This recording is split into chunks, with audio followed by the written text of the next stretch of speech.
Oh, yeah, I kind of like that Eric and Bobby shot, no? Nice. Hey, where we at? That's Hey, great. Hey, With which AJ camera? Is Risley? that one over there? Who's that guy? Oh, goodness. Who's All that? right, guys, welcome to our setup for Disc Golf Instrument episode 238. We are getting things set up. I think we are good to go. We, of course, have special guest AJ Risley. A to the JJ Risley. That's me, yeah. Risley. He is. You That's did- pretty solid. is it like You did Yeah. that last time I was here. Because it's Not much has changed. No, I no, like, yeah. I like that, Bobby. We're pretty predictable. Sorry for all the microphone. I need to get those little. What are they called? Little stabilizers. For Nah. No. Nah. You know, I hate this. Drive me nuts. I Well, love yeah, that. but please don't do it on purpose. Yeah, I yeah. love it. Oh, gosh. It's like my favorite. All right, so let's set up what we're going to talk about on the actual show. The show. What's our show? This is kind of like those other shows. Which podcast are we doing? The Disc Golf Instrument. Oh, okay. The where's my DGAM notes? We got any chatter going on in the? I'm not over there yet. The chat room yet? Chatter room. The chat room. Chatty room. Yeah. I personally was not excited to see AJ, Man. but that's just personal. You're telling me. Well, all looks good, Bobby. Yeah, thank you, Scott. It's a me. work in progress. We're adding stuff, taking stuff away. Eric is choking. I apologize. Eric Bless needs me. another cigarette. Ew, Wait, what? disgusting. Ew. No, thank you. All right, let me bring up my notes. We definitely got to talk about yesterday. Did you post on the Disc Golf Instrument page? I did not. Okay, I will. Danny did. Danny will. What about the I got the fan page. All right, so yesterday at Great Bend. All right, we're at it now. Nice, dude. Bend. Great Bend. Oh, the No Ooh, Shave exclamation point. November. Hey, YouTubers, you guys are following us. I hope so. The Disc Golf Instrument Facebook page. We announced that we are going to do the No Shave November. What's new? But this time we're going to we have a team where you can go and sign up, and we're going to raise money. We have a goal of $1,000, and the whole point is for you to use any money that you were normally going to use on shaving.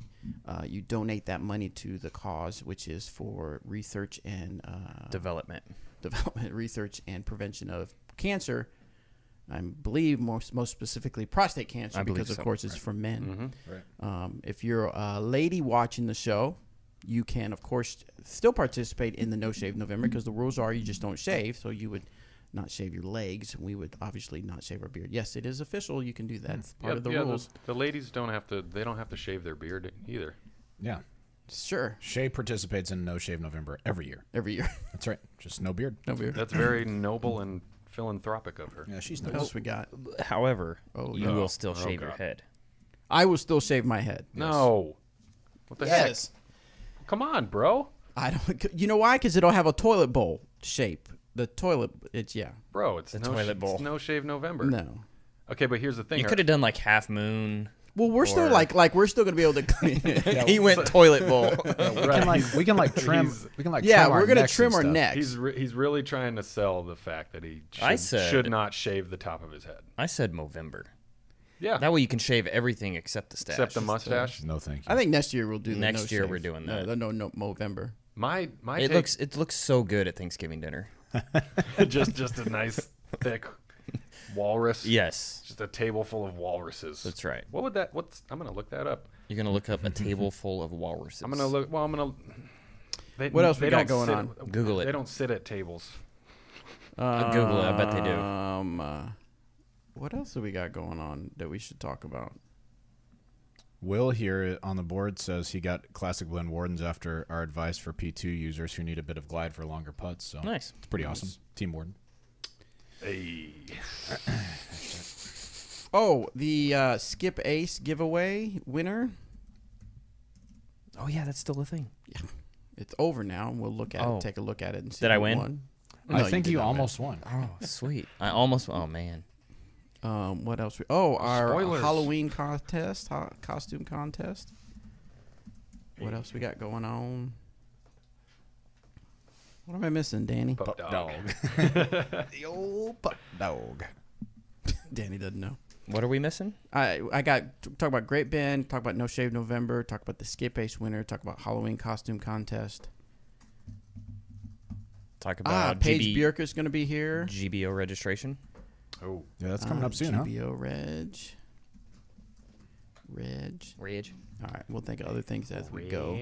Ooh, I'm signed in as. I don't want to be signed in as Dynamic Disc. I want to be signed in as CDSB. Uncle Bobby Jr. a group of walruses can also be called a herd A murder. or a pod, Oh, a pod of walruses? but we like huddle best. What? Who's we? Yeah, exactly. Latitude group. Oh, that's a funny wow. little connection Oh, there. wow, look at that. Look at that. I didn't know they had such opinions about nomenclature. I thought it was only discs. Nice, good word. Thanks, man. A bike of bees. So these are. This is so much fun. It's group like, names. the term for a group of animals, a family of sardines. Is what? This is a good one. A glaring of A cats? glaring That's not true. A glaring?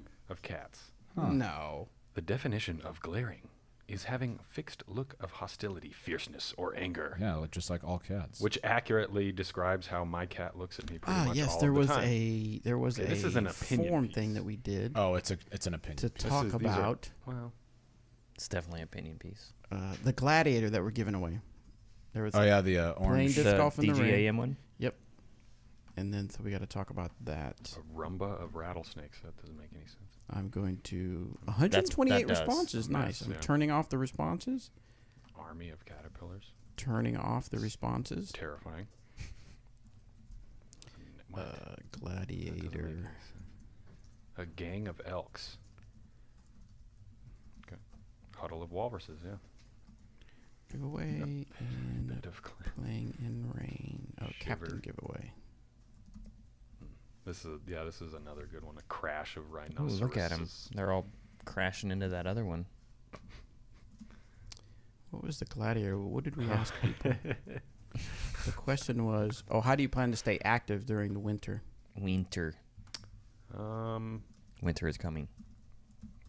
And I'm not excited about it. Me neither. All right, I think that's good enough.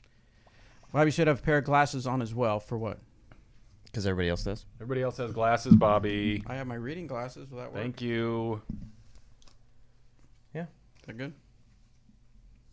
That good? Attaboy. That good?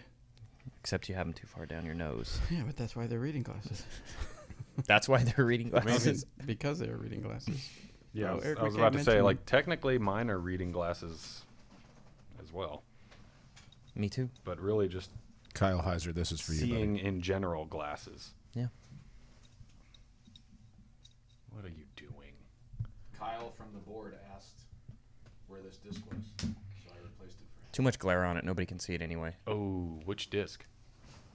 The 1003 disc. Hey. All right, you guys ready? Yep. I think we are good. I don't know if I can wear it. Looks like the screen's too far away from my reading glasses. Oh. I gotta go get my eyes checked. Eric said Bobby just aged 20 years. I putting know. on the That's why I glasses. don't wear them, Eric. In your face. But thanks for the motivational morning comment. Minute. Eric Rivet. All right, here we go. You guys ready? Yeah. Hey, everybody. Welcome to this episode of the Disc Golf Fans Brand. I am Bobby Cool Daddy Slick Breeze. I have with me Eric. What's up? I'm on a boat, McCabe. He is 100% on a boat. I'm on a boat. Robert. About to be my neighbor, McCall. What's up, dude? Hey. And A to the J, Risley. A to the J. AJ, short notice Risley. We'll call him short yeah. notice. All right, I like that. I like that. So, That's pretty appropriate because I'm terrible at planning ahead. So yeah.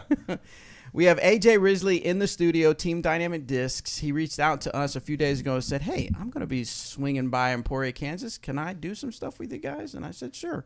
We said no. Come on, the Disc Golf he came Fancy here Man anyway. show. Yeah. But yeah, I mean, you flash enough PayPal around these guys, they'll let you do anything That's around right. here. That's right. So Thank you first, again let's for that. start with Eric. So I'm on a boat, Eric, because I'm on a boat. you shared some news on Facebook. Share with our listeners. I did. I bought a boat. He bought a boat. He is getting sir. serious with I this bought fishing thing. A boat. A I don't know why I bought. No, I do. I do. It's a great time. It's very enjoyable. The Bass Pro Shop was doing a heck of a deal for winter. Yeah. And I was actually going to buy. I was looking for used boats. Is what I was looking for. I just wanted a used boat, so I was looking on buy, sell, trade websites, all that fun stuff. And I found a few, and I'm like, man, if I'm going to do it, why not do it? If you're gonna do it, do it. And I don't have a car payment. The elements are paid off, so I mean, the elements. the elements, yes. both of them, I have braved the elements. they are paid off. So last week we went up and picked up a boat at Bass Pro, a brand new 2019 model. Now, have you taken that out on the water yet? I did. I took it out Does on it work? on Monday, and it works. Nice. Okay. Did you Wonderfully. did you It break a floats. wine bottle on it or anything? No, no, I didn't. I'm not into that. Oh, okay. I don't like breaking bottles. Somebody could drive Yeah, over this and is- pop Oh, a tire. I see. That's And, practical. Gosh, though. this isn't Nah, the it's really- 17th century, Bobby. yeah, I'm not really into it. No one drinks wine anymore. And Robert McCall is going to be my neighbor. Next door, I'm as in moving- our buildings are connected. to And one now the question that people always ask you will be even more apropos. Apropos. Yeah, Apropos. that's right. Apropos. Yeah, when people ask where's Bobby, I'll Bobby be like, was like, "It's next door. Probably next door. Next door. It's a very good chance he's right there. So that is some interesting news in my life. Yeah. And then AJ Risley, what brought you to Emporia, Kansas? Well, where Start from the beginning. yeah. Yeah. In the beginning, Where were there you was- born? Right, I'm no, just kidding. In So the beginning, there what's was the nothing. What's the swing through Only Emporia, light. Kansas? What's going on there? Well, I was in Jacksonville last week, and for the Disc Golf Pro Tour Championships, Yeah. and that's the last event of my 2018. Whoa, I'm already looking ahead to 2019. Whoa. That's your last Nice. event for next year. Yeah, You got something to tell Oh, us? spoilers! But that's going to be the last event of my touring season for this year, 2018. Okay. So I'm working my way back home to San Marcos, California, and Emporia is kind of along the way, and doing a little team tournament and Halloween party down in San Angelo on Saturday as well. So I figured I would stop by and say hey and talk about a few things with everybody here. Bobby just stares into know, your just soul. stares, You get yeah. used to it Yeah. at some point. Most of the time, he's not even listening, though, so don't even Yeah, worry most about of the it. time. You got to say Okay. anything. That's the most attentive he's ever been. That is true. So of course we love having you here, and of course we would love the fact that you stopped by. And hopefully we'll get some video content made with you Drive while safe. you're here. Doubt it. Yeah, drive safe. Thanks for stopping by. And we'll see you later. See you, everybody. So Yeah. what I was thinking, no, the question I want to ask you, you're talking about the last event of 2018 and stuff like that. Sure. Give us kind of what's the mindset of a touring pro now that there's kind of a time to kind of take a breath, take a break. What kind of goes through your mind? Are you like already revving for 2019? Or are you like ready to just say, whoa? Right. It's pretty complex because when you're on tour, you're like living day by day, Yeah. week by week, in a sense. I try not to think about the year as a whole too much, because then it just gets a little overwhelming. And really, like, if you think about how you best perform on the golf courses, you think one hole at a time or one throw at a time. Right. So I mean, it's funny how that kind of bleeds into like regular life. Sure.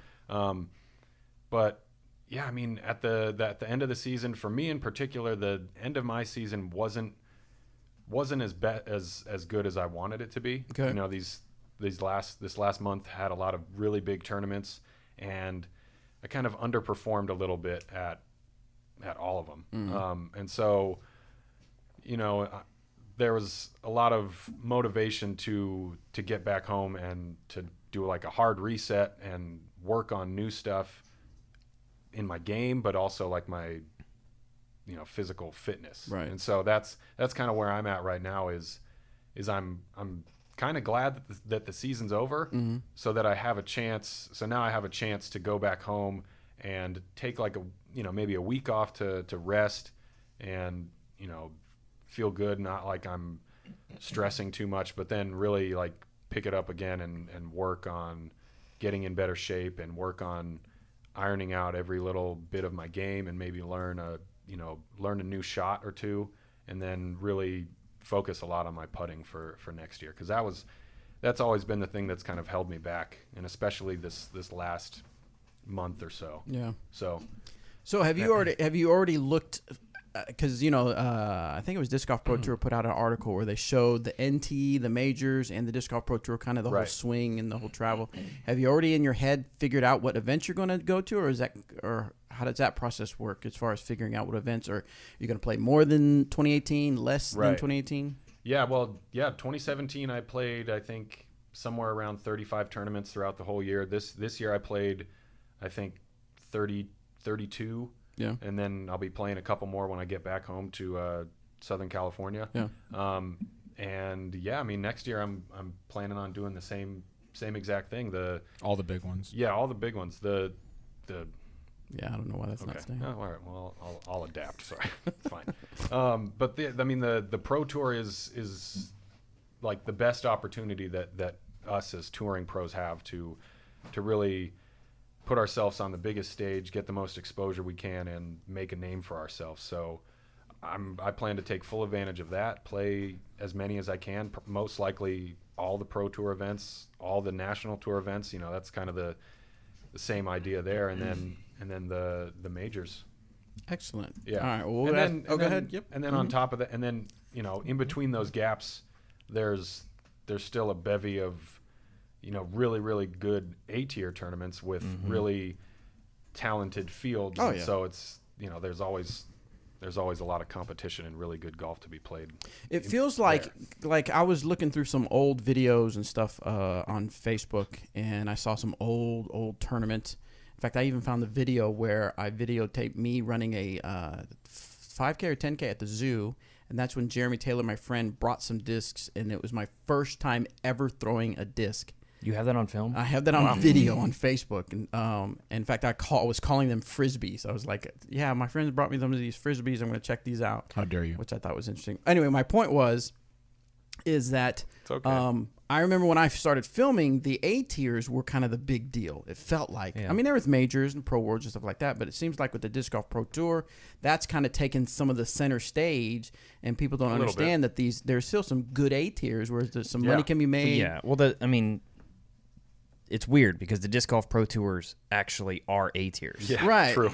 That's true. But it has felt like it's kind of elevated those events. Well, when I first started playing and traveling, there was no national tour. Yeah. Oh, that's true. The first year I hit the road was 2003. The first year the national tour was introduced. Yeah. So back then I remember there's A tiers. Yeah. And there weren't as many of them. Yeah. The Super Tour, right? Yeah, the Super Tour is what it was called. Yeah. Exactly. So it's kind of interesting seeing the natural evolution of the game of disc golf, Right. to where people don't tend to forget just because there's no video of it. There's still A tiers where there's still really good competition and still money to be made and stuff like that. This day and age, there's B tiers out there that are They're, stacked with competition and good Right. money to be made. So it's proof that the sport is growing. All right. So we'll get back to a little bit more of catching up with you, AJ Risley, but let's get on with the show here.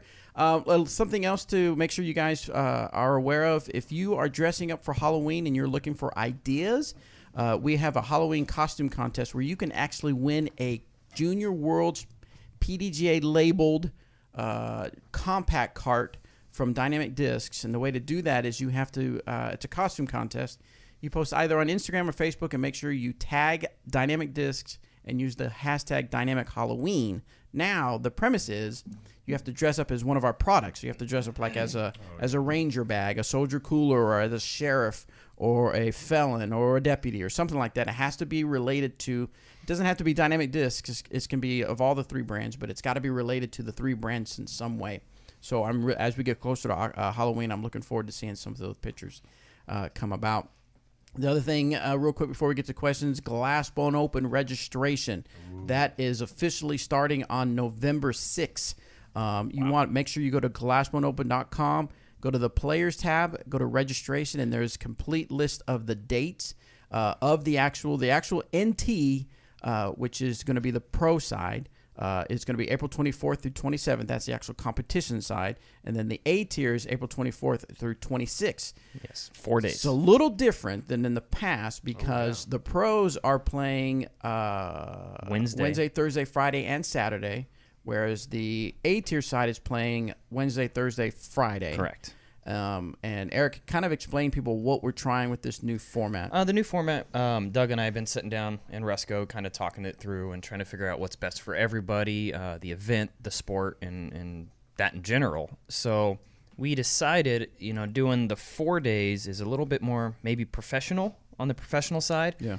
And having the A-tier side of things finish on Friday, our hopes are that people stick around because of how awesome the block party is for Saturday night. And we would love to have all those people come out to the country club and follow the women around in the morning. Yes. Follow the men around in the afternoon and just create massive galleries. Yeah. And it would just be so epic to see all those people. And what better course in the country club really sets up for gallery? It's just going to be, awesome. And like I said, with the block party, we're hoping that people stick around and still go to the block party, and I think they will. Yeah, I think they will. So I'm looking forward. We've got some other special things in the works too. Oh yeah, we got definitely. Yeah. We got. But I mean, he asked me to Right. elaborate on things that I can. True. I'm just saying we're always working on something. Right. But it's going to be a good time. There's some awesome stuff going on. We've had some mixed reactions to the different format, but Doug really feels that Glassbone Open is a time that we can kind of experiment a little bit with different things. So we'll see how it goes. And if it I doesn't think it's work gonna out, be we good. can always change it back. I think for it'll be 2020. good. So, like I said, November 6th is when registration begins. Now, that's going to be open for non-U.S. residents, and then every week after that, it'll start opening up for the tiered, for the ratings for the national tour side. The A-tier side, look for the November 12th for the people in the United States. And what we've also done to kind of help, in the past we've had like thousands of people, literally thousands of people trying to register at the same time, and that just kind of breaks down disc golf scene. So we're trying to break it up a little bit between starting November 12th, 13th, 14th, 15th, 19th, and 20th. So make sure you go to glassboneopen.com and check those dates to see when you can actually register when it pertains to your division. Nice. So that's some exciting stuff. And we're going to keep pushing out information on that so people are ready to go and aware. I feel like just the registration opening should get like almost as much like media buzz as the tournament itself. That seems like. Well, last year me and Doug went live, and we did like 30 minutes before it opened up, and we just kind of talked, answered questions, and then when it went live, it was amazing. It was like 100, 200 people, 300, like within minutes. And so we're gonna do that again because that's kind of cool. Is the 2019 GBO app like ready to go already? I feel is, like it is. The bare bones structure is there. Yeah. The company is working on moving a lot of the information over, and then I'll just do some tweaking. But that is like next week, one of my top priorities, because I know people really love chatting on that. That app is so amazing. I can't believe other events haven't adapted to that. Right. No, yeah, that's so many people. A lot of people ask me like, what's the deal with GBO? Why is that such like a, such a huge event, like with so many people? And it's like, well, there's a lot of things. How much time do you have? You just say there's an app for that. Yeah, exactly. Yeah. Download the app; it'll tell you why. So, but I mean but there you go. The app in itself is pretty sweet. There's not even like a USDGC or a Pro Worlds app. Yeah. Just saying. Pick it up. So we've got some other things to talk about as far as Skip Ace winners, our captain giveaway, gladiator giveaway. But we'll get to those. But let's get to the questions. Kind of the original reason why we started this show. Oh, those. All right, so I believe I have it fixed where we can get some of these speak pipe questions taken care of. So hold on tight, cross your fingers, and let's see what happens. Hello, Eric, Bobby, and Robert. Ron from Mountain Valley, Kansas. Sorry. I have a statement more than a question. I do have a question, but I'll ask that in a separate recording. I want to comment on the camaraderie and the sportsmanship between the players on the disc golf tour. I guess that's what you call it, the tour. But it's just amazing to me. These people are so supportive of each other, and they're high-fiving each other and comforting each other when they make mistakes. And I find that special and kind of unique to disc golf. I've never seen another sport where they do that. Defending champion Ricky Wysocki runs up to Greg Barsby and gives him a huge bear hug and then lifts him up in the air. And that'd be like Tom Brady running up to Nick Foles and lifting him up and giving him a big bear hug after the Super Bowl. I just don't ever see that happening. But it happened in disc golf with Greg Barsby. It happened when Paige Bjerkes won the female side of it. and it's just special and it's unique. And if you guys like to, I'd like to hear your comments on that and how you feel about it. And thank you guys. Wow. Yeah. So yeah, so that was not a question at all. So right. next, so, yeah, this is not this is not the disc golf comment, man. No, no, actually, Ron, this is going to be fun to talk about. That's actually a very good observation. I feel it is because now, of course, we're all human. There's some rivalries, and because this is a sport and these are athletes, so they're competitors. Right. So, and there are personalities and things like that. But for the most part, just from my looking outside and my role in disc golf, I believe part of it is because we all want disc golf to grow, and we all want more for the disc golf player. We all want more people to discover disc golf. So in that level, we are all in it together. And so I believe that's where some of the camaraderie comes. And you know, the people that are playing now, they've all been through the grind. They've been through sleeping on people's couches, sleeping in people's, 15 people to a room, things like that. Right, they've all been it together. So it's like spending endless hours in a car with someone driving across the country. Yeah. Stuff like that. Yeah. I mean, like you said, there's definitely rivalries in our sport. I mean, I can name a few. I don't know if probably shouldn't. Yeah. I mean, watch enough videos and you'll figure it out. But we definitely have rivalries. But yeah, like you're saying, we all kind of share the same journey and struggle, and really, like the thing about our sport is we're all just normal people, really. I mean, none of us are like superstars, celebrities, getting driven around in limousines and private jets and all that. So really, we're all. You haven't hung out with me yet. Right, yes. On the boat. I mean, he's got a boat. I mean, come on now. Yeah. Sorry. Never mind. He took the Emporia River to work, right. so take it back. But I mean, yeah. So we're mostly normal people in our sport. So, accurate. So yeah, I mean, yeah, but that's a really good point that he made about how Barsby wins his first world championships and everybody's rushing him to congratulate him right away. Yeah, right. I mean, it's the world championship. I mean, you win the Worlds, it changes your life, regardless of what level. But it does. It absolutely does. And it also kind of shows how small our sport actually is. Right. You know, when we're actually good friends, sometimes best friends with our competitors. Yeah. Right. So it's great. I love the fact that Paige got some love from the other Paige, who's arguably the best woman to ever play the game. Yeah. To show up and give her hugs and almost come to tears on stage for her. Yeah. I mean, it is awesome. It's great. I absolutely love the camaraderie that we have in our sport. Nice. I think super fast, just to add to that, I think kind of along the lines of what AJ is saying, because so many of y'all have grinded to get to that point, that what the struggle was like to get there. And so even if you didn't win, you're still so excited because you know what that person had to go through. Yeah. So I think that's part of it too. That's pretty cool. All right, let's go to the next question. This one's from Jared. Disc Golf Answer Man crew. What's up, guys? This is Jared from Southern California. Want to say I love the show. I think Dynamic Disc is great, and I really appreciate what you guys are doing to represent the sport of disc golf.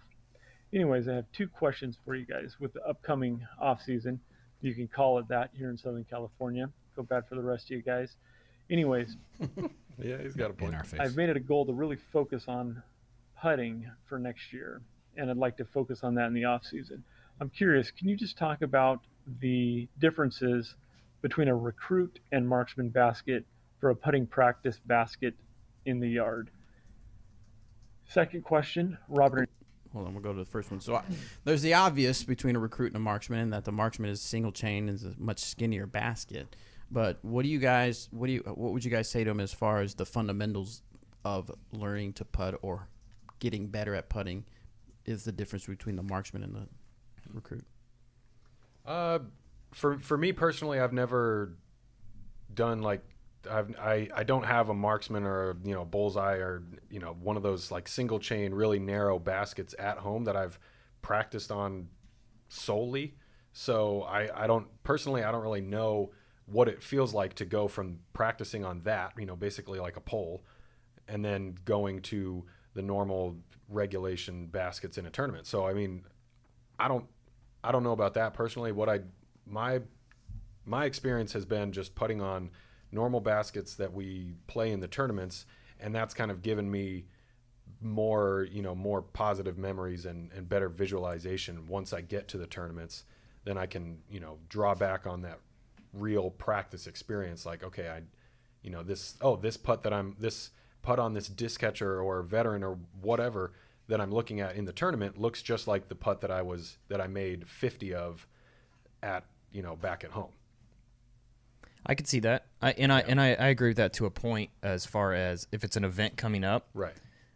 I like, for instance, when GBO was coming around, I would go out to the course and actually practice putting on the veterans that are out there. Mm-hmm. However, when I'm just going to work on putting fundamentals, release, angles, all that, I love the Marksman. It does actually have a smaller target, as long as you don't think like every putt, oh man, that one should have stayed in. I don't like this basket. It's really more about hitting the chain, hitting the line, working on fundamentals, that kind of thing with the Marksman basket. I do believe it does make you a better putter in the long run, because the target is so much bigger when you get out to the course. Right. But I agree with if I have an event coming up, like say this weekend, I like to do a little more practice on the basket I'm going to be putting on. Yeah. Excellent. I agree with that too. Yeah. I mean, and that's what I'm saying is, like, I don't know what it feels like to go from one to the other, but I'm definitely not. Yeah. It's a little different for you two being on the road. Sure. All the time. You don't really have room to throw another basket in your car and set it up at He's already got 3. the campsite and all that. So In the car. Yeah. So. You got 3 baskets in your car? No, I'm joking, dude. Okay. 3 baskets of oranges. Get out of here, dude. Are they good? Pretty good. Pretty good. Next one is from Ken. Oh, no, he had a second part of his question. Oh, that's right. Sorry, Part Jared. 2. Let's see if I can figure this out so we can catch it up. Hold on, Jared. Because I'm not really into. Oh, Jared is here. Is between a recruit Here we and go. marksman basket for a putting practice basket in the yard. Second question, Robert and Eric, I'm curious, can you guys share your off-season putting routine, putting practice, what that looks like? Thanks, guys. Take care. There we go. Non-existent. It will resemble more of a fishing. like a thumber. Throwing a line. yeah, there you go. Throwing a thumber. No. However, when I was involved more in playing tournaments and concentrating on my game, my putting routine would basically be just going in the backyard or to the course with a stack of putters. And what I do like to do is just kind of find a couple baskets that are a good distance away from each other. A couple 100 feet, maybe 150 feet, somewhere around that range. And what I'll do is I'll take a stack of 10 and I'll throw approaches at that basket with those putters.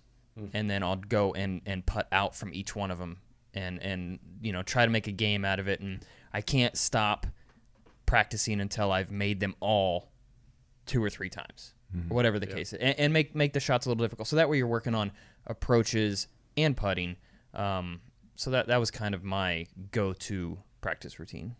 Yeah, I think something like that's good. I like doing a back and forth sort of thing as well. Sometimes I'll throw mid ranges out into the field and then turn around to the basket and trying to throw forehands back if I'm working on my forehand. But then that's good for me because my forehand isn't great, so it gives me more difficult putts a lot of times. They're not always really close.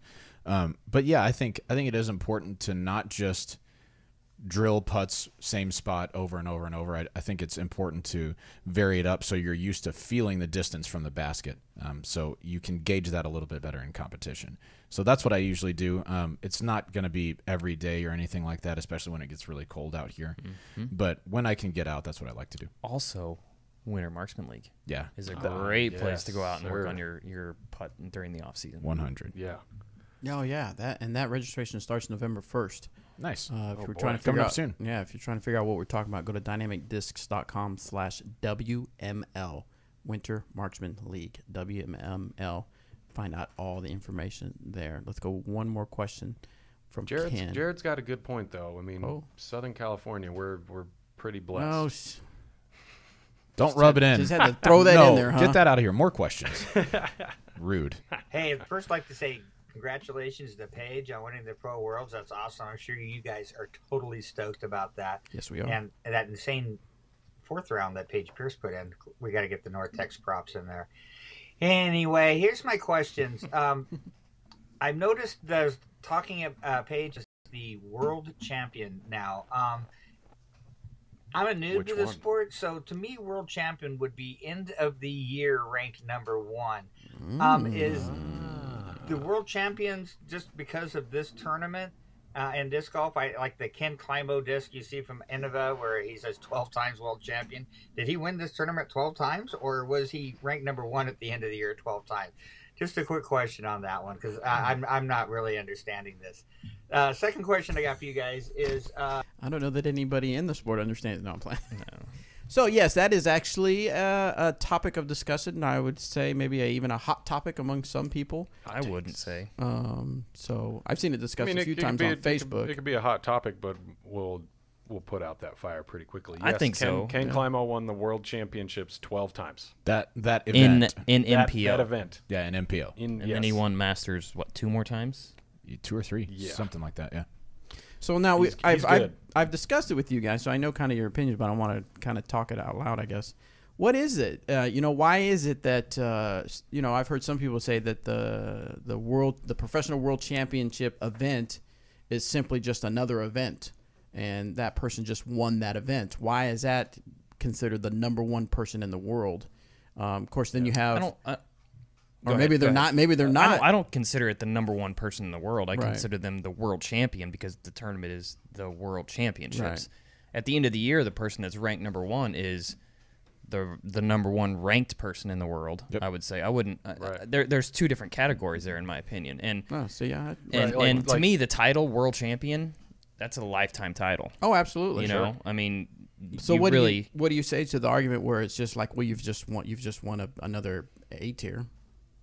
Well, it wasn't another A tier. It wasn't because, when I won mine, it was 7 rounds. It's not like it is now when it's 4 rounds, when it does seem like another tournament. Sure. Yeah. Back when I won, it was more than just we played 7 rounds, 7 and a half rounds. 7.5, yeah. So it was a lot different back then. So it did feel a lot more prestigious, I guess you would say, being that long of a week, having to grind it out the entire time. As where, like, for instance, was it last year they just did in Augusta 4 rounds, no final? Right. That was weird. That had a little bit weirder feel to it as far as the World Championships go. So I would argue that the World Championship is the title. You still got the title, just like Paul or Sexton or any of those guys are the U.S. champion from the USDGC. Big Germ. Yep. Big Germ as well. Big Germ is also a U.S. champion. He is a U.S. He's also an amateur world champion. Yes. Nice. All right, let's see what his second part is to his question. If you could put a word in for a VIP X Warship, that would be awesome. I heard they had them at that Penny Open, but they didn't make any for the Lucid X runs that we had here. I'm really disappointed because I really hoped you guys would pick one up for me. I know you don't know me and I didn't ask, but that's besides the point. Hey, I knew I forgot something. Actually, hit me up. That done, that would be excellent. I've got one if the price tag's right. Well, there you go, Ken. You know that feeling when you leave somewhere and you're like, I think I forgot something? I think I forgot something. That was it. That was it when we left Sweden. To be fair, you could have bought one and somebody would have definitely wanted one. This is true. Yeah, what the heck, Bobby? And it would have been the person that you don't know. That's true. Or you've never met. But so speaking of Paige Bjerkes, World Champion 2018 FPO. Nice pronunciation. Do you like that? Yeah, it's great. Nice. I didn't say Pierce. That's true. You didn't. I've done that before. So anyway, she is coming back to Emporia hometown for a spell, and she will be back here. A spell? What is she, a witch? just in time for Halloween. Yeah. She's going perfect. Yeah, she's going to Hogwarts. Yes, world champions. I went back to some 1960 sayings. Guess so. Be there for a spell means none of us were alive in the 1960s. I don't know if Bobby was alive either. All right then. Anyway, so she'll be here for a short period of time. Is that better? There you go. She's going to be. We're going to do a store signing on November 2nd. She's going to be in the store signing the store. Signing the store all over the place. Inside or the outside. So if you want to play, you can actually, if you want, I hope I don't get in trouble, but I'm part of an email chain. you can actually start ordering right now, and in the notes say you want Paige Bjerkaas, world champion, to sign your discs, your bag, your shirts, your whatever you want to order. Your store, if you want to order the whole store. Yeah. And she will do that on November 2nd. We're going to go live, have a little fun with that while she's in the store doing that. And in fact, November 6th is Paige Pierce. See, I did it. Paige Bjerkaas Emporia Day, a proclamation for her, which is going to be really fun. What? There's going to be a parade and everything, and she's going to be part of the parade. And they're going to No be like Paige way. Bjerkaas Day. Yeah. So super so excited cool. about that. Of course, Are you kidding me? we're gonna video it and go live. And she put a spell on me. And Probably. Is she gonna For calling her Pierce. I know. Yeah, really. Is she gonna sit on the top of her Focus as someone drives it down?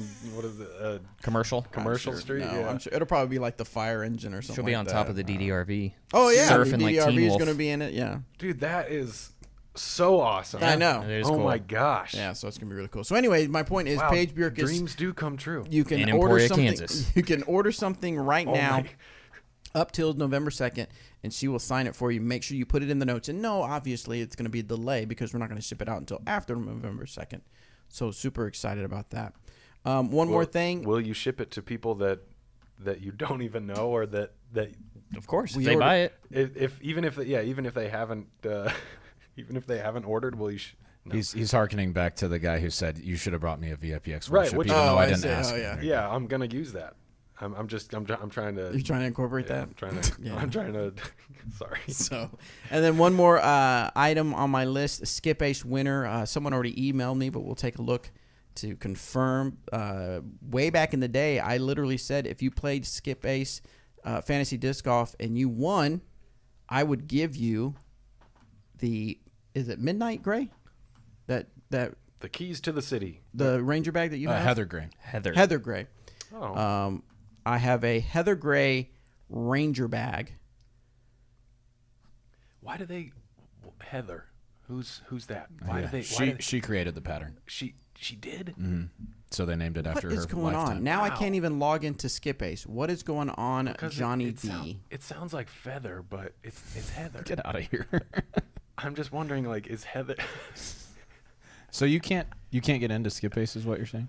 That is correct. Well, it's then- telling me Facebook is saying it doesn't. Doesn't Now exist. it can't find my Bobby at Dynamic Discs email address. The website's so busy that it crashed. It's true. It can be busy. It's pretty much over. Is it letting you guys in? Are you That's even the trying? joke, Bobby. I'm looking.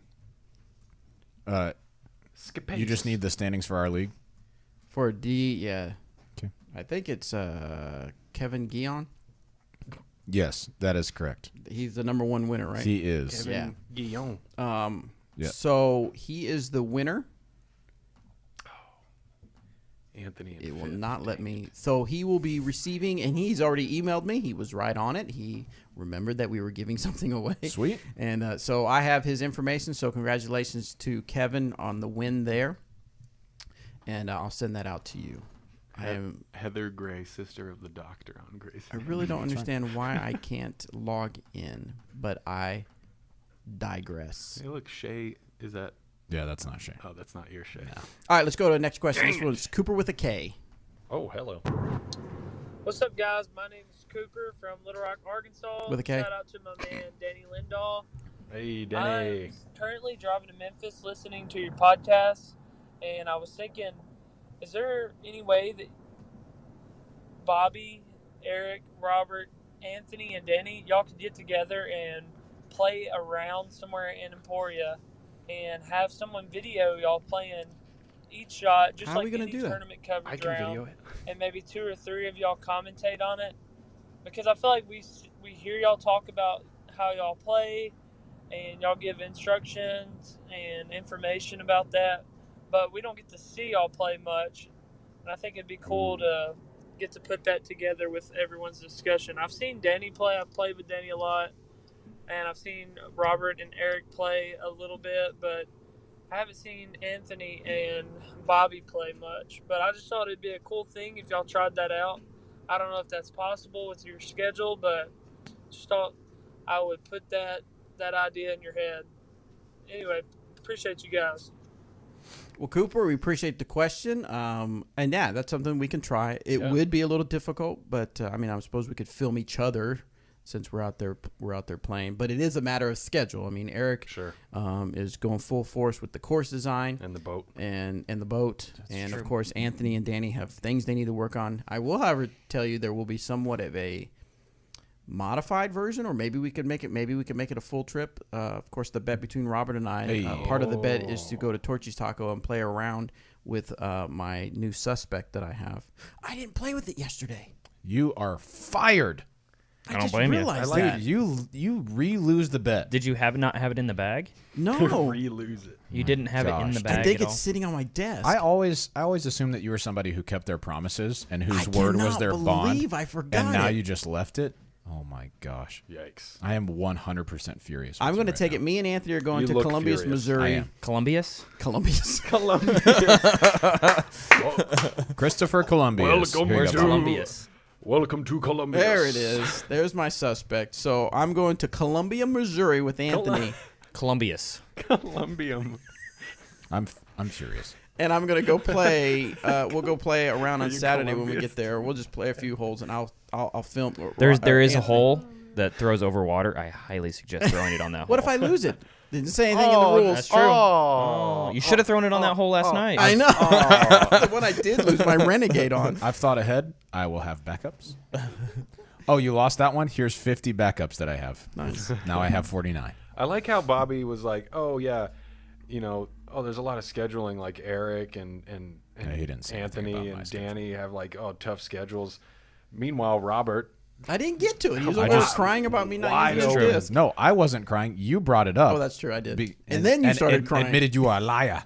Well, at least he brought it up, though. Yeah, he was still alive. Yeah, it was not so good. you saw a liar. Anyway, so Cooper, that's a good idea. What are we on the bayou? When I put it on a scale of 1 to 10 of will it happen because of all situations, I would say probably a 3. I mean, there's videos out there, though. Yeah, there's videos of I mean, we've got casual rounds yeah. with Eric. Danny likes to go out and play some rounds and film him. Anthony does reviews and things like that. So you get a kind of a gist of the different Robert people played in players. that country club classic thing. Yeah, that's So yeah, commentary, just put those all together, edit together something Make a real, playlist. real nice for yourself, and there you go. Yeah. And All right. get off our backs, why don't you? Next question. Easy. Dang. We're not going to get invited back on the show. Take it easy on our listeners. Yeah. I'm the one sorry. that gets to be irate toward the I'm sorry, The but ne- can I just say just one last thing?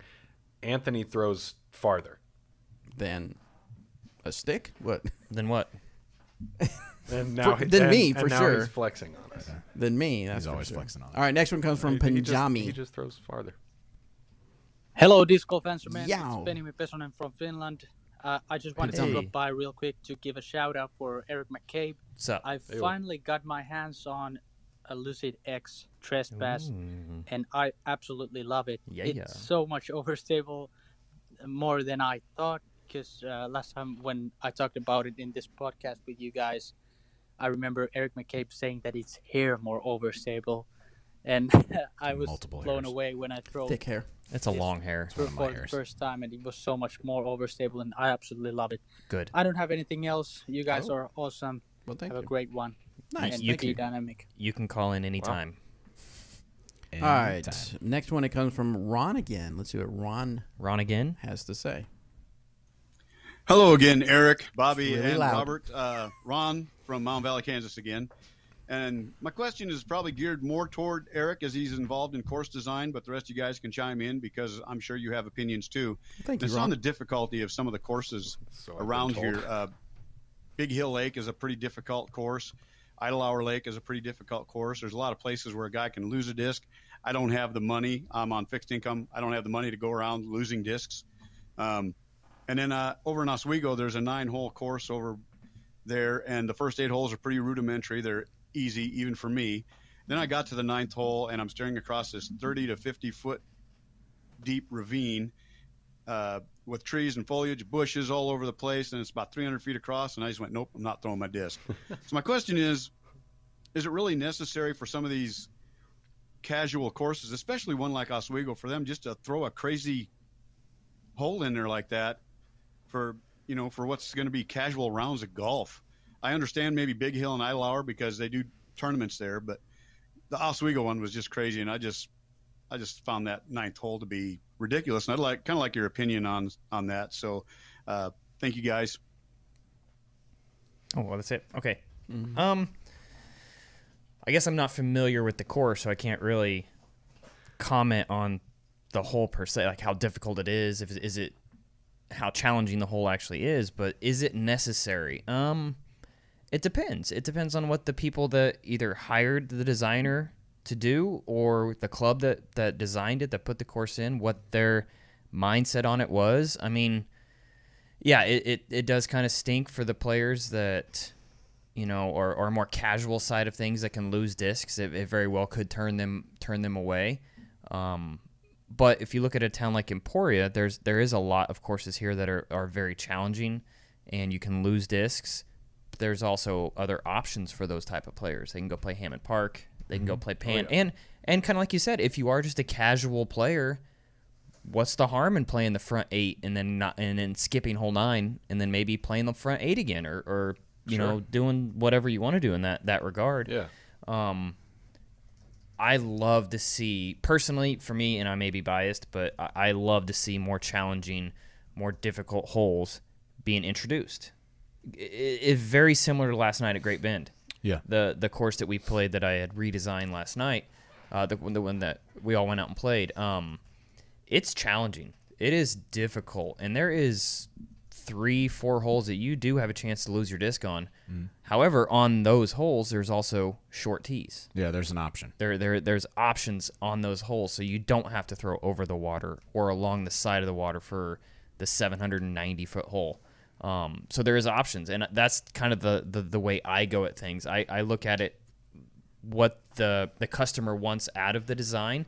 Do they want it to be championship level? Do they want big tournaments to be hosted there? And if they do, I always suggest, let's do some short pins. Let's do some shorter tee pads. Just that way there's options for people coming out that maybe aren't as into trying to get better, or they're just in it for fun.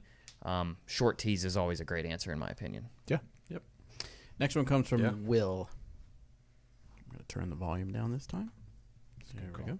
Hey guys, this is Will from Nashville, Tennessee. Real quick, I love the EMAG Truth. I hit my one and only ace on it just a little while ago. Nice. If you don't have one, go get you one. I already have one. Anyway, Thanks. for about two. 2 years, I've been noticing some really bad hip pain on my plant foot side.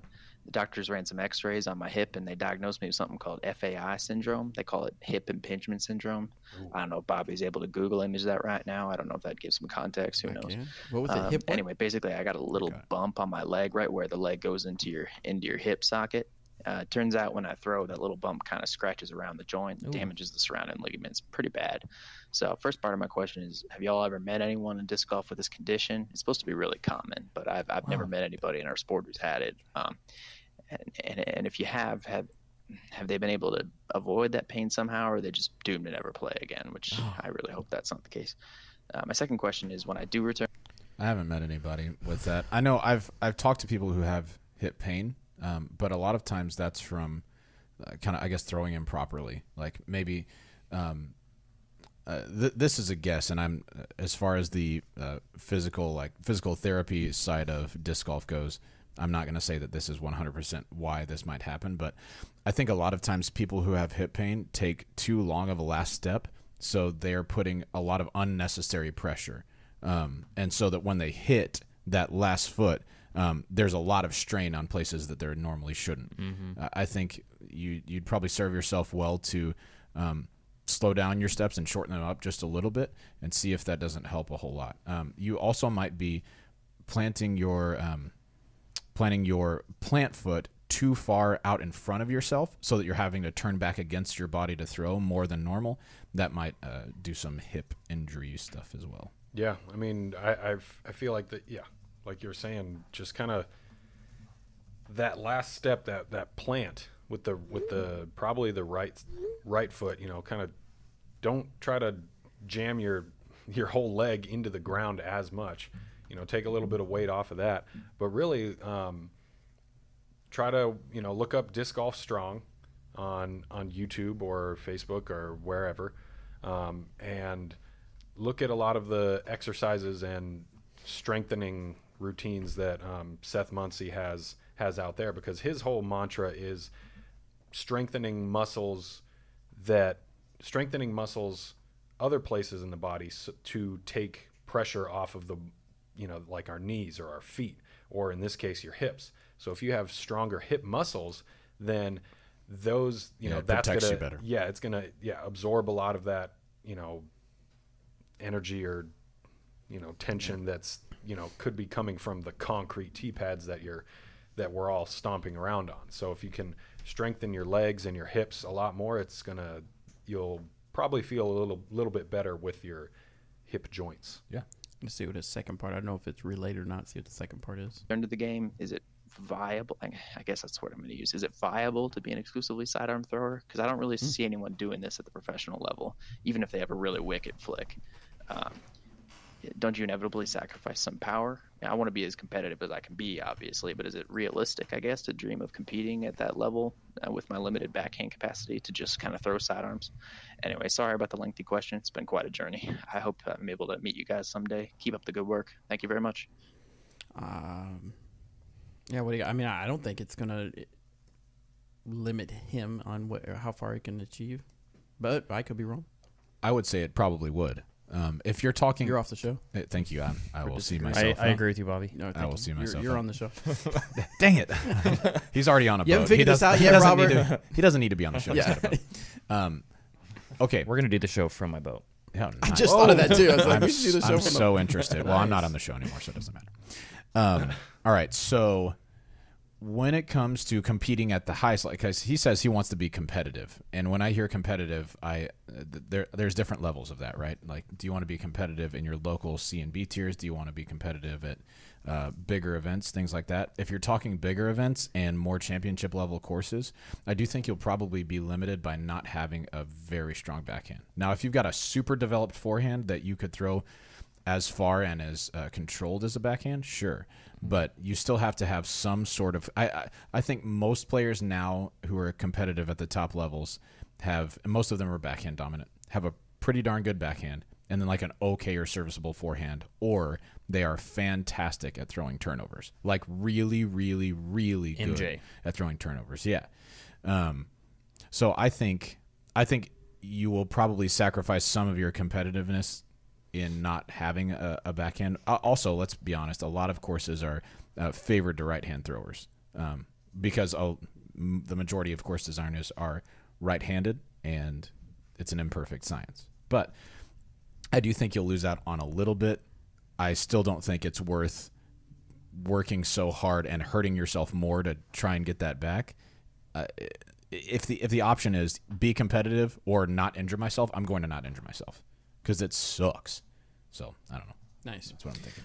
And I hope Seth is okay, but I texted him that question. He said he actually just heard the question, and he's going to be working on an answer for Cool. it. Make sure you follow on Facebook, Disc Golf Strong. Yeah.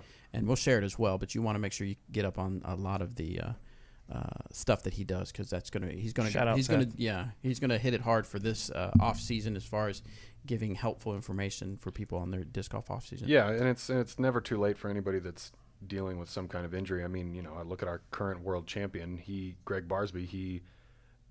3 years ago, I think, he basically had to take like the second half of the season off because he was dealing with a lot of like really, really tough elbow pain, and so he took that half of the season off and came back and just doing just fine.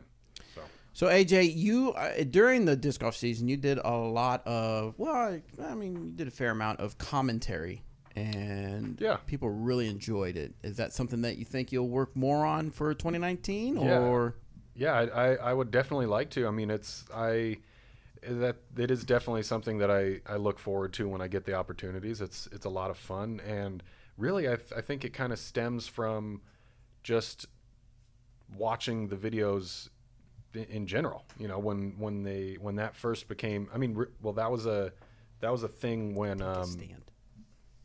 this thing. Oh, there you go. Okay. Thank you. Sorry. But when I first started playing, my dad bought like a few DVDs. Like I think the first one I remember is from the 2004 World Championships. Iowa. Yeah, in Des Moines.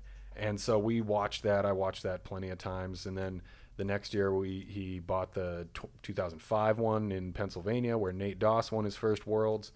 And so, I watched those videos over and over, the Marshall Street Disc Golf Championship videos. Those were so good. Yeah, they're so much fun.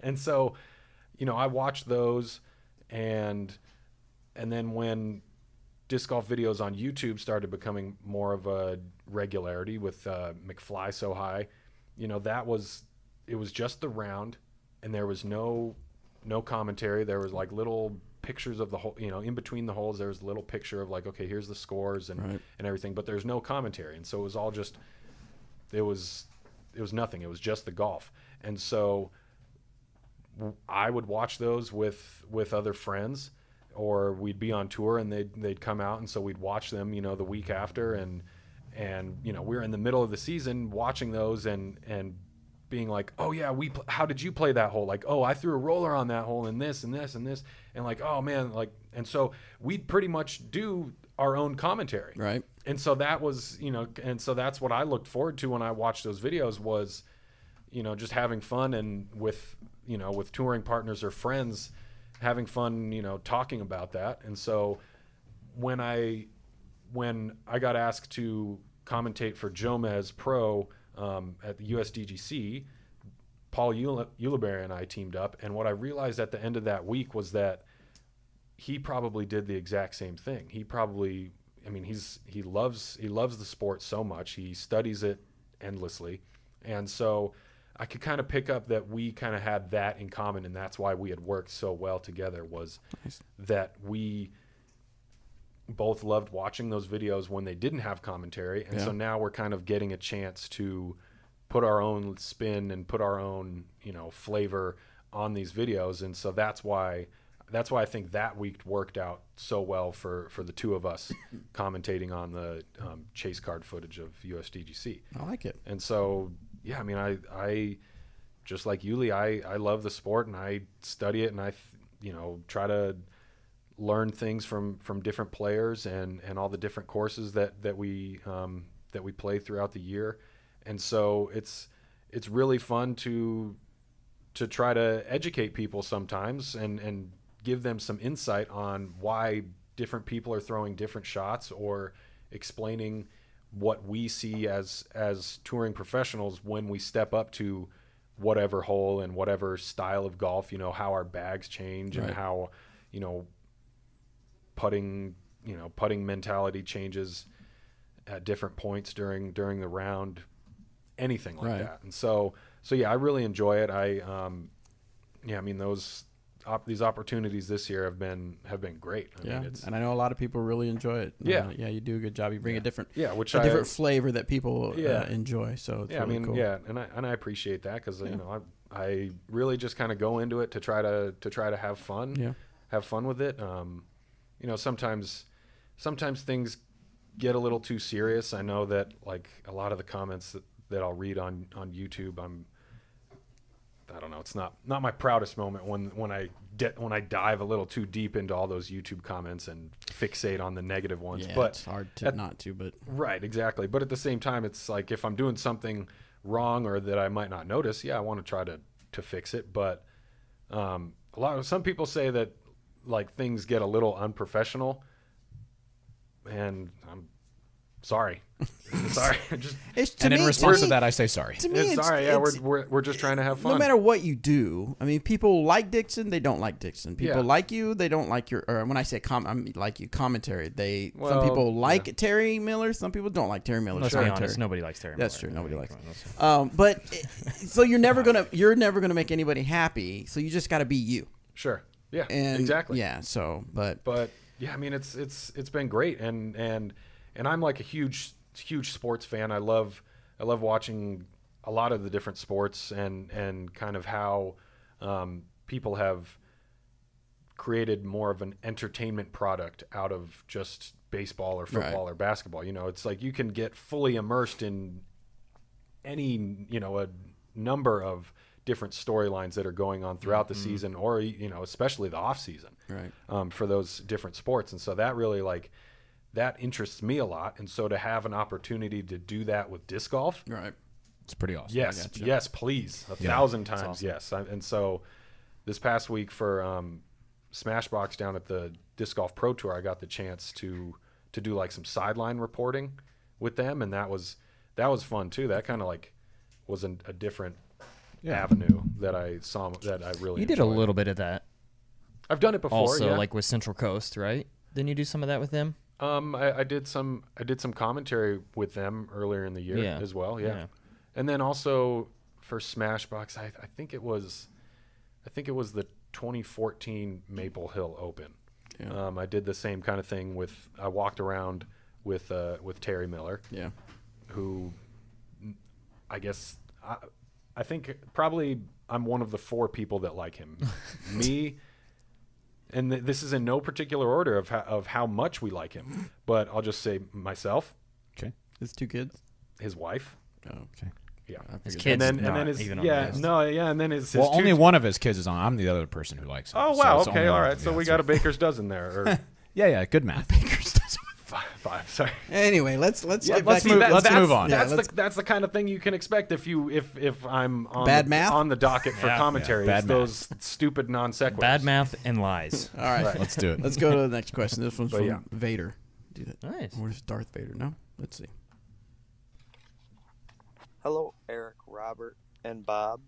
I have 2 questions here. The first one. Okay, let's First of all, Bob is his dad. Bob is my dad. I am Bobby. Now that we've got that established, Moving on. One was about scoring. I'm an unranked rec or novice player, and a few times to date I have questioned the honesty of the person keeping my score on my card. Oh. I always keep my own score with a normal stick golf type score counter. But my first tournament I didn't trust my keeper, so I recorded my own card score as well. This created a little bit of tension between me and my scorekeeper. The reason I didn't trust them was because it was a mixed doubles beer tournament, and she was a little lost by the time of the second round. And I could tell she knew I was counting strokes when we both recorded our own. What is your guys' best advice on approaching this, typically when you may not fully trust the person recording your score? And then second, pause here, Bob. Hateful. Hashtag who's Bob? You're losing me, Vader. Yeah, You're losing me. who is Bob? I mean, how do you? We've talked about this before. How do you? Basically, you worry about yourself, in my Yeah. opinion, and you keep Yeah. your own score if you're concerned with that, and then you can exactly.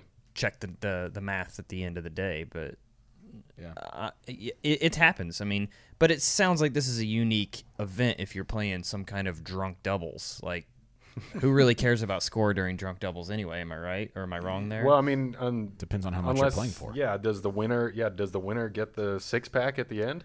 I mean, Because in that case, yeah, I'm gonna ball out. well, Yeah, I mean, keeping a duplicate scorecard is just keep your own. Yeah, yeah. Like, I mean, you don't need to worry about. Yeah. You can keep everybody on the cards if you want, but I would suggest to keep the tension low. Just keep your own score.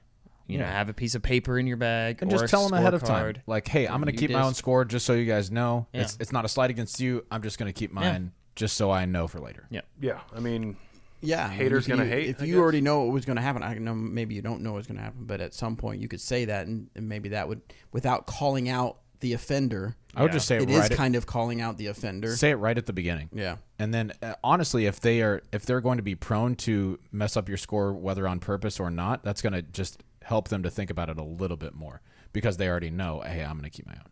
Yeah. All right, let's see what the second part Yeah. Vade.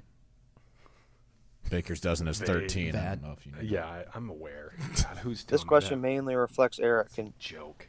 in regarding to the hole lengths. When a hole is hilly or has a dog lake, or maybe has a gully in the middle, how is the distance measured? Is the ground space covered on the recommended fairway, or is the direct distance to the pin?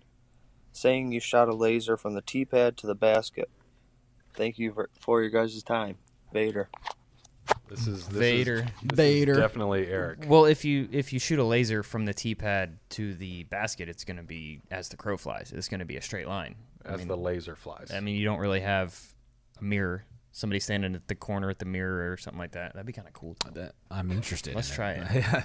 I think it just depends on the event. I think a lot of the courses are kind of measured to where the disc flies, as opposed to like a straight line or a dog leg or anything like that. So there's a good example at Winthrop Gold for the USDGC. There's hole 10 is from tee pad to basket, and they even measure it out. They even tell you on the tee pad like 470 something. 470, but the fairway, the inbounds area, goes in like a nice little C shape, like a big horseshoe almost. Yeah, and so that's what they use for the official hole distance. Is they might have had a wheel. Yeah, I bet they did. That they walked around that like backwards question mark style, and it says like, okay, now the hole's like 580 or something like that. Yeah. And the one thing the USDGC does really well that I like is in their course guides they have distances to certain trees, from trees to the basket, and that's really great. That is nice. Yeah, it's nice to have. So I don't know, to answer the question. I mean, it varies. It's tough. Yeah, it does vary a lot. I mean, because you look at a fairway that kind of gets like a little S curve. If you do one or the other, if you do the wheel, you're going to get the distance of that curving fairway, but if you do just a laser or GPS coordinates, you just get a straight line, and so you're going to lose maybe, who knows, 50 to 100 feet. Maybe they should do both. Yeah. Do like color. But but really, I mean, like, playing so many new courses, some that have really accurate tee signs and whatnot, and this is over almost 15 years. Less and less do you rely on the distance that the tee pad says. Over time you kind of learn how far you're able to throw with your distance drivers or fairways or mids, and then you'll learn what a 400-foot shot looks like. Just visually, by eyeballing it. Yeah.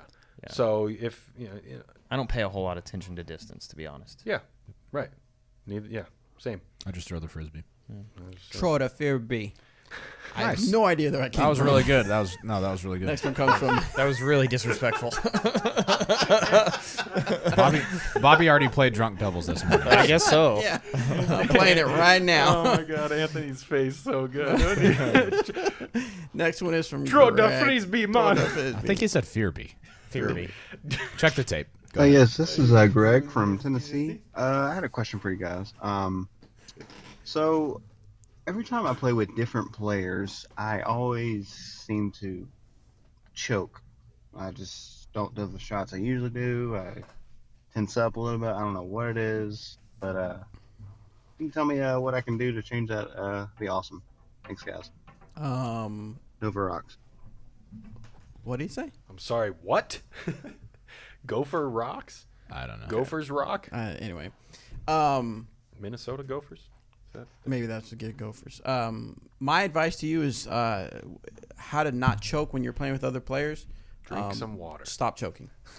I mean, it's just a thing. You just got to Clear the airway. Yeah. Allow yourself to breathe. You just can't. You have to do your thing. Well, You stay have in your to own comfort zone. Yeah. Don't try to mimic what your competition is doing. Don't worry about anybody Yeah. else.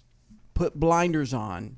Tell yourself, I'm not going to worry about it. I know it's one of the things, maybe it's a lot easier said than done, but you have to, to me, it's like a muscle. You have to work on it. Oh, yeah. You shoot a bad shot, it gets in your head, you're worried about what other people think, you're worried about what other people are doing, then you've got to stop yourself and say, stop and worry about my own next shot. And then the next hole, stop, worry about until you work that muscle and it becomes natural where you are in your own game and you're good to go. Yeah, and that's what makes golf such an amazing sport is that a lot of it is mental. And specifically in this case, in terms of like learning how to win, there's a lot that you can do in your own head to keep yourself from finishing, to keep yourself from performing to your fullest your highest potential. And by that I mean what we sometimes call the self-fulfilling prophecies. Yep. Where you have these negative thoughts in your mind when you get to these pressure situations. And I know firsthand from this because I do this a lot, and it's like the worst thing that has kept me back in the past 5 or 10 years is thinking about bad things that have happened before, and thinking about like, oh, I remember, oh man, is this the putt that I'm going to miss this round? Is this going to be the short putt that I miss this round? You know, when you're stepping up to that 15-footer. And, you know, a lot of times, yeah, if you think about that and it clouds your mind enough, it will become the short putt that you missed that round. So the way to fix that is to remember what you did well. You know, assign reactions to things that you did well, whether it's, you know, in a tournament when you got, you know, a birdie on like the toughest hole and you were the only person on your card to get a birdie, stuff like that. You know, if you threw like your farthest drive on a big hole when it mattered, you know, when people were watching, remember that. Remember like little things about how that felt, like, you know, what the crowd sounded like, or what it felt like coming out of your hand, or how your feet, you know, were working, or even like something you were saying to yourself before you even threw. Think about positive things that you know, little details when you did something right. So that way, when you get to that next situation, and this goes for like a tournament play in practice for sure, because we practice a lot more than we play tournament rounds, hopefully. But assigning those positive reactions to anything will yield better results, you know, later on down the road. Absolutely. All right, so we got a few items that we need to talk about real quick. No Shave November. I mentioned it real quick before we started recording, but I want to make sure that our audio listeners know. So here's the deal.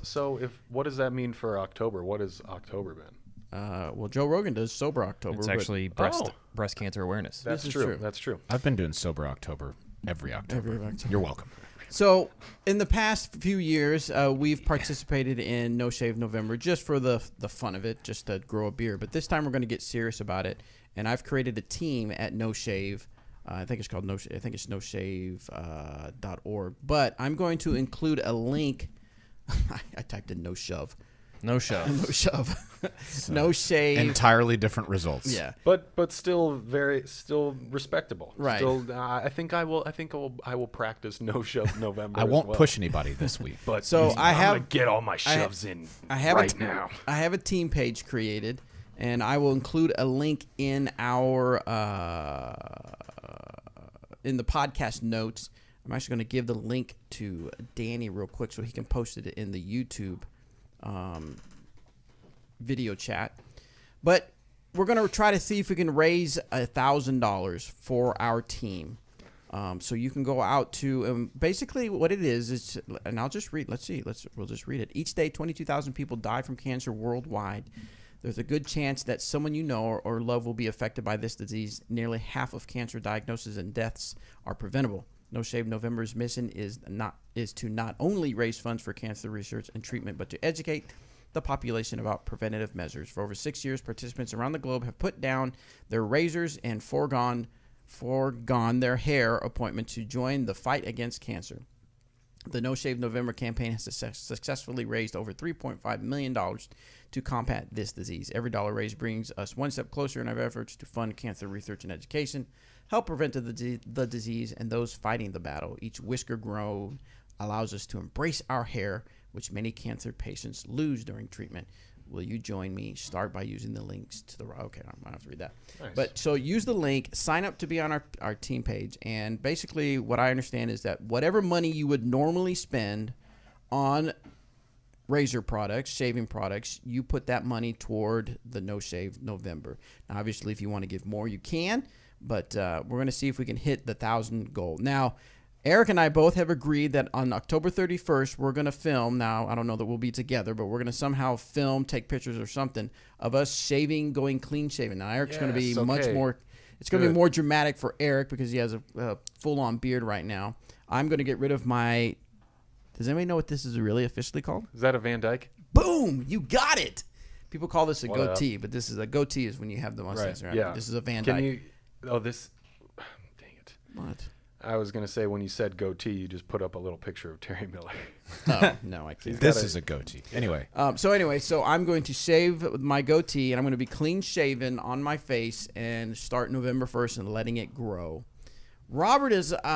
We've tried to talk Robert into doing it. Hold on, I'm going. Oh I'm going to do it. gosh. I'm going to do Oh it, but my really gosh. close. Okay, here's What have you decided? here's the reason. So when I used to like straight shave with a razor, I would have the worst razor burn on the face of the earth. Okay, I get the crying, but it would stay around for a long time, and it sucked. So I'm gonna I have clippers that I used to trim my neck and How close is it going to be? Very, very, very short. We'll be able to tell. Oh, 100%. Okay. Like it won't be like long hairs. Like it will look like a 5 o'clock Basically, shadow at best. he's shaving with no guard. Right? Yes, Correct. No, Oh, no okay. guard shaving. So it'll be extremely short, just not like a straight up razor. Gotcha. But it'll still. The effect will be noticed immediately because I have a baby face underneath here. Okay, so I think we should that's we cute. should do a little. If you do it at your house, maybe I'll make do a video. Do a little video of you shaving and stuff I will like that. also stop when I have only a stash and show you guys what a sweet mustache I can Thank have. you. Oh, nice.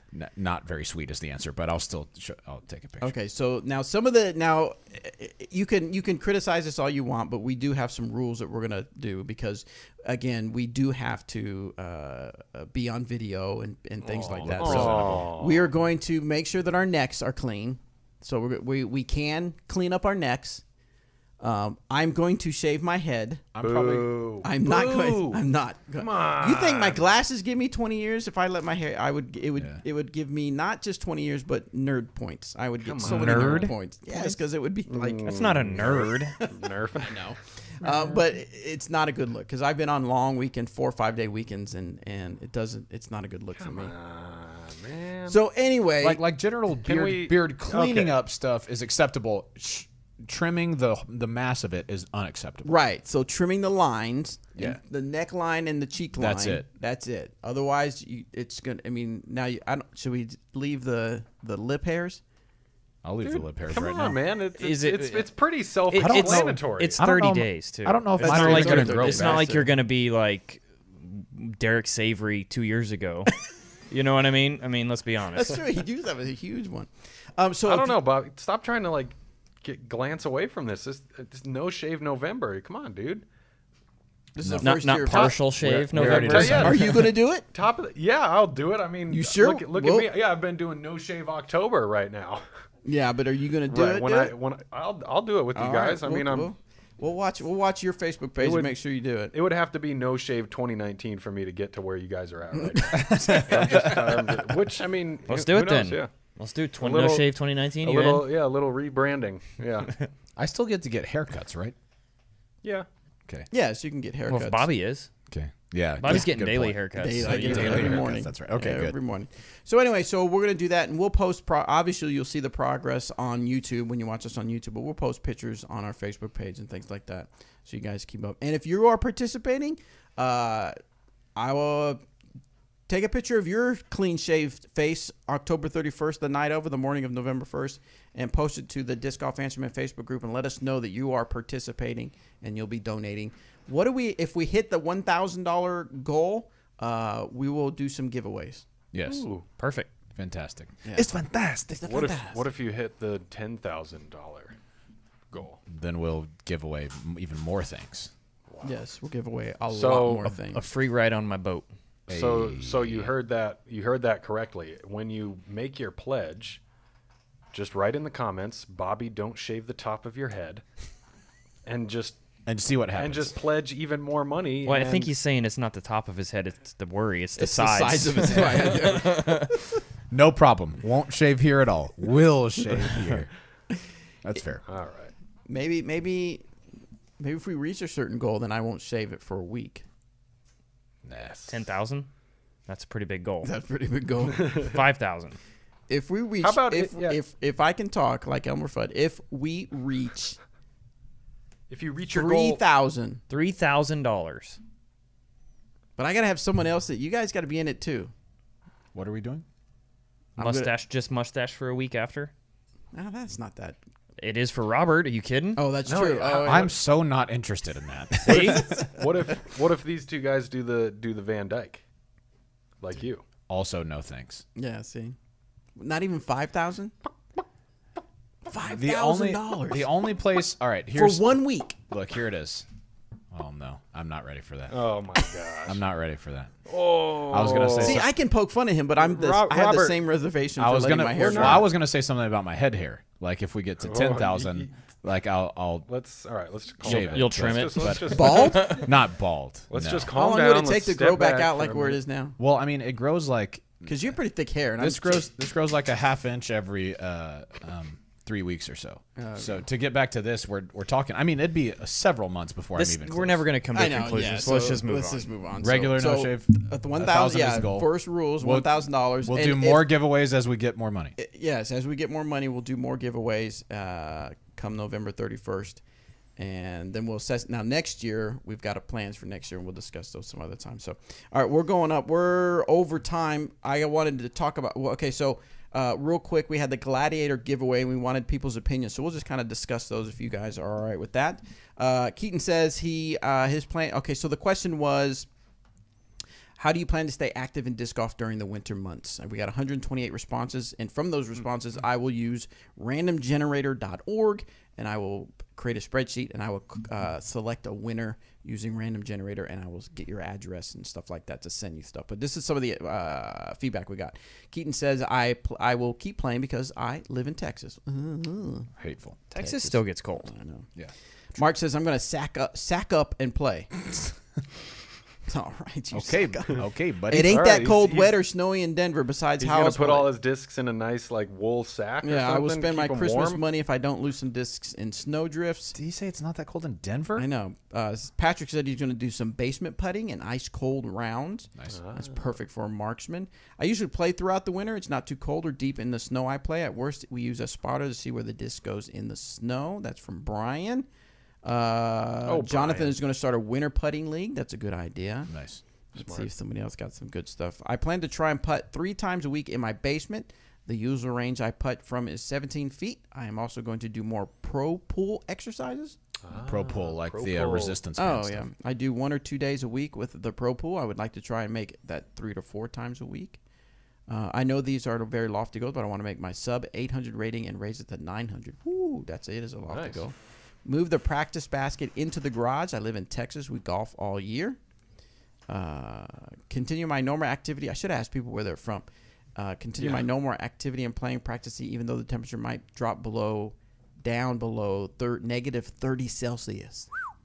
No Here in Finland. He's Finland. This is No, Panjami. thanks, dude. Panjami. Is it Panjami? Panyami? Yeah, it's a Pajamas? soft J.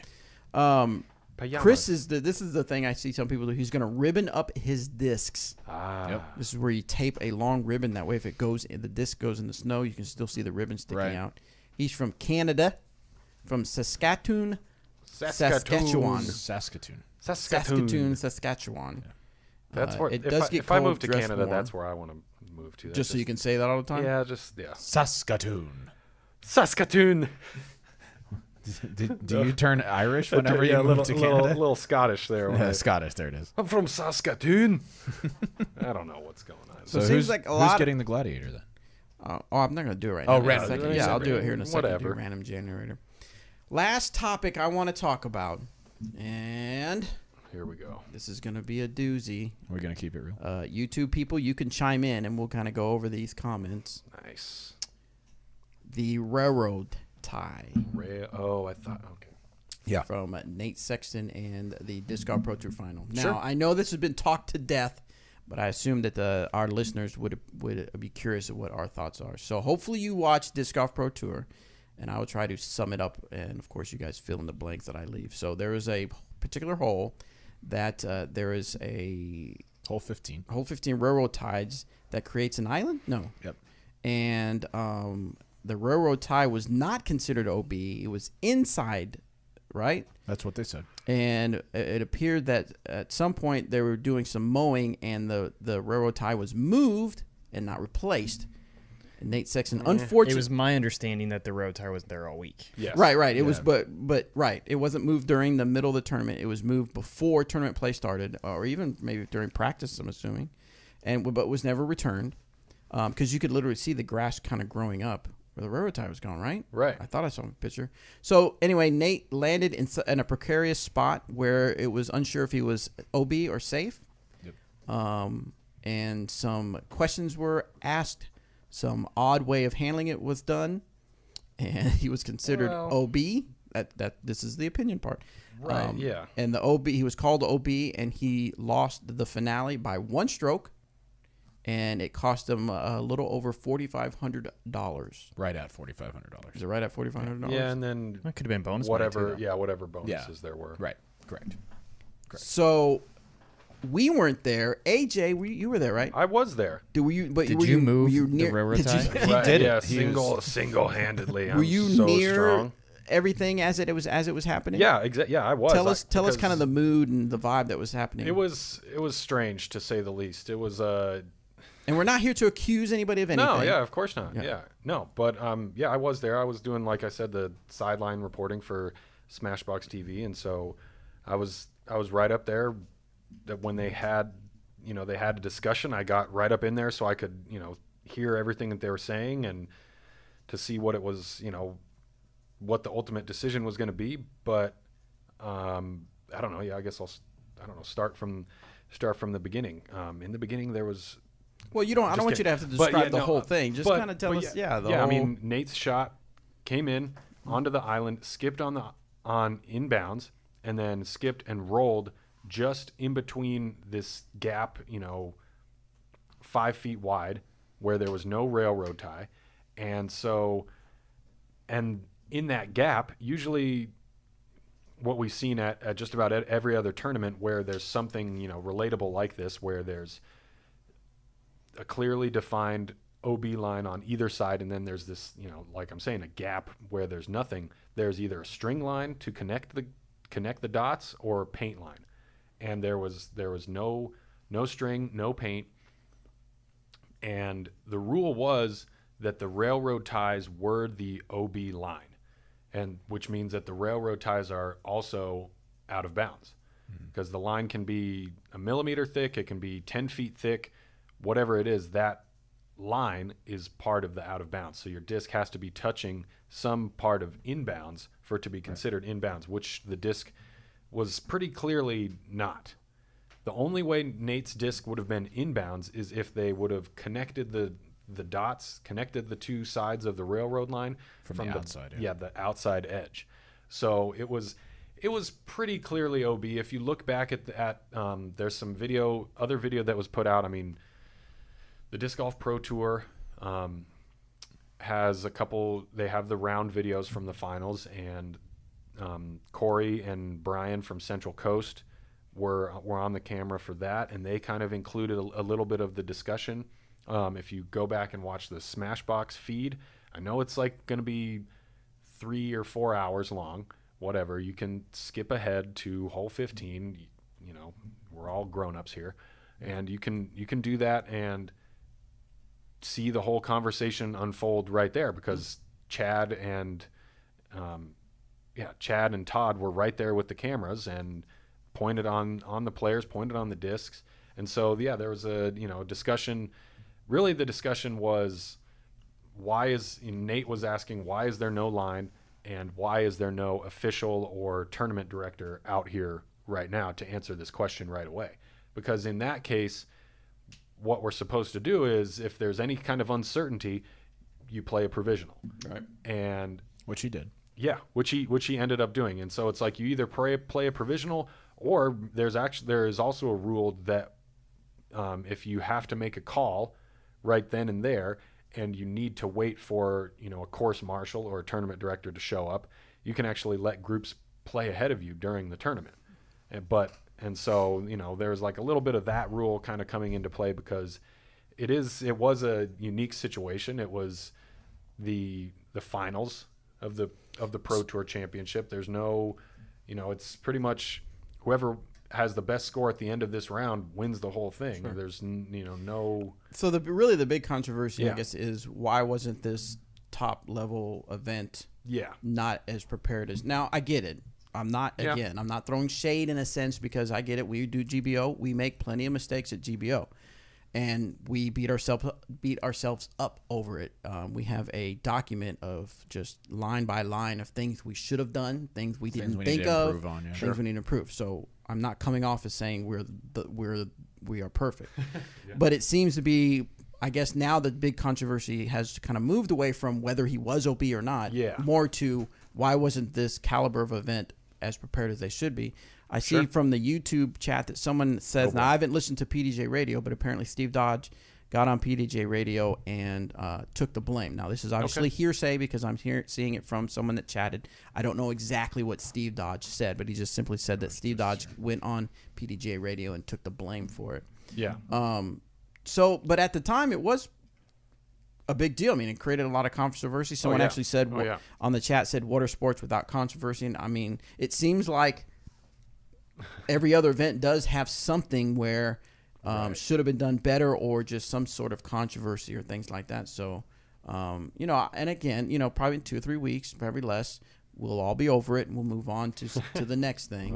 But it is a big deal, and it kind of makes you wonder. Danny, I'm not sure what Danny's source was, but he posted a comment and said that it actually that railroad tie had been there for the entire 2018 year.